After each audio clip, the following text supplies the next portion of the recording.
Hey everyone, welcome to our first episode of our Hypocaust Podcast. I'm Kayla, this is Kylie, and we are two engineering students at NC State University who just participated in a study abroad in Rome, Italy, studying Roman engineering.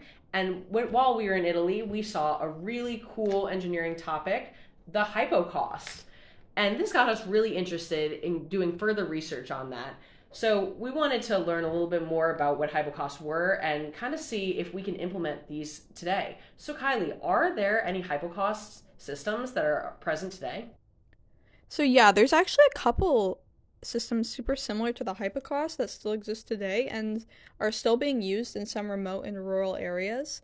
One example is the Korean ondul, and while it's not used that often today, it was actually used pretty frequently up until the 1950s. Another similar system is the Spanish Gloria, which is basically a direct descendant of the hypocaust system, and this system is not used that often anymore, but in some remote parts of Spain, it's still used. Let's get a little more into what hypocausts actually do, though. On the surface, hypocausts are kind of advertised as these just heated floors. They would actually do a whole lot more than that. They would heat the floors, but they would also add humidity into the room and act as a general central heating system where they would heat up an entire room, not just the floors or not just the water. So they were really great for heating homes. And because of these principles, they were actually used in private homes a lot more than people think. Most people focus on the public bath usage of these systems, but that's not all they were used for. Especially when you look in cooler areas of the Roman Empire, like England, northern Spain, France, and even getting into Germany, these systems were used in private residence a lot more because they would have cooler temperatures there and they could justify implementing these in their homes. So let's get a little more into the components of a hypocaust system and what made them work so well. Okay, so here I've made a little cross-sectional building view of a simple villa. The first element here on the left is the prefernium, which is the furnace, and this is the element that would basically be the heating element for the system, the engine that's making this thing run. Then we have a small channel linking the furnace to the main heating chamber, or the hypocaustum. Fun fact, the word hypocaustum and hypocaust actually means burn from below. So then we would have the gases from the fire building up in this chamber so that heat would rise to the elevated floor. The Romans would call it the suspensurae, which rested on the pilae, or these brick pillars. These hot gases from the fire would build up toxins such as carbon monoxide if you just allowed it to build up underneath the building. So it needed a way to escape. So they would use these things called tubuli or vertical channels. These were often made out of hollowed bricks, which we saw on our trip, or they would be made of pipes and they would basically allow the hot gases to escape. And this also helped keep the walls a more even temperature, which made the whole room a pretty consistent warm temperature rather than just having a really hot floor and then, normal temperature walls. So we want to know, how hot can these rooms get with the hypocaust system, and could that be implemented in the modern day? That's a great question that we would really like to figure out.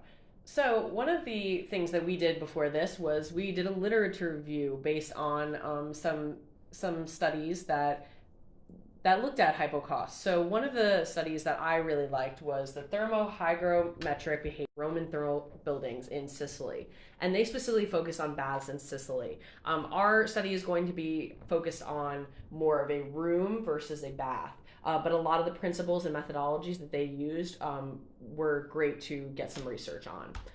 So first off, they did a CFD analysis, which is something that I would like to do for our study. So their CFD analysis focused again on the baths. Ours will be focused on our room. So I'm pulling up here. This is a CAD model that I created of the room, and that entryway will be where our fire furnace is, and that will go into the area underneath the floor, and we can see the actual heat transfer and the actual thermal behavior of our room using ANSYS Fluent.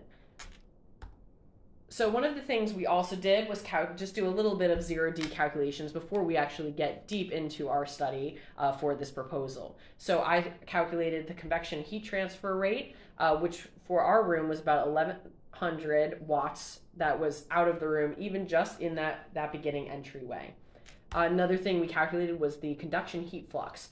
So we are losing a lot of heat through the walls, but we are also transferring some of that heat into the room. So from all of the walls, we are losing about 31,429 watts per meter squared for the surface area of the wall. But for the principle of this hypocaust is based on the heat transfer from underneath the floor into the room. So that heat flux across the floor is 29,000 watts per meter square. So that's something we really do want to focus on for our study. And increasing the efficiency. So with this efficiency, we calculated 63.5%. That is a pretty high efficiency, and we like to stay to that. But this calculation is based on ideal conditions, and we're not looking at any of the heat losses through the beginning of the entryway here. So that's something that a lot of the hypocausts were more between 25 and 40% efficiency. But that is definitely something that we want to improve if we are going to implement this in modern day. So that's a little bit about the math, and we do want to implement a CFD analysis eventually.